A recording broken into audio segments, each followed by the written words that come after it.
devote to it. And, you know, whether it's time or money or resources in general about what's worth putting into it. I will say that that is a hard question to answer, and if you don't have the resources, in the end, that's simply a hard thing to get around. But I will say, I know a lot about the Akron-Canton Airport. I know a lot about the Harrisburg International Airport, because they do a very good job.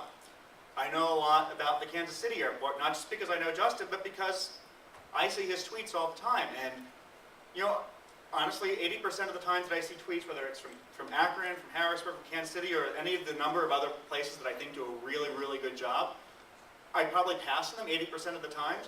But boy, when Akron has that one thing, I'm like, oh, hey, this is really interesting. I don't have to learn about Akron. I already know what they're up to.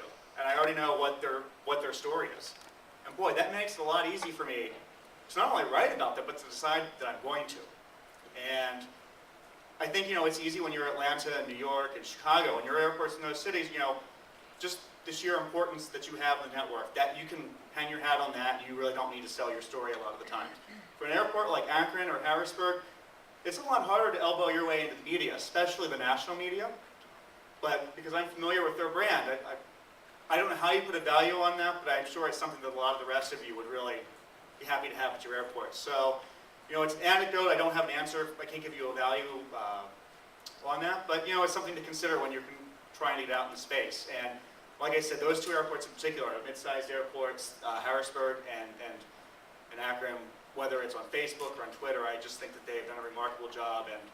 And I'm sure I'm not the only journalist who is aware of what's going on at either of those airports. So on that note, I'll wrap up my portion, and I'm sure the three of us will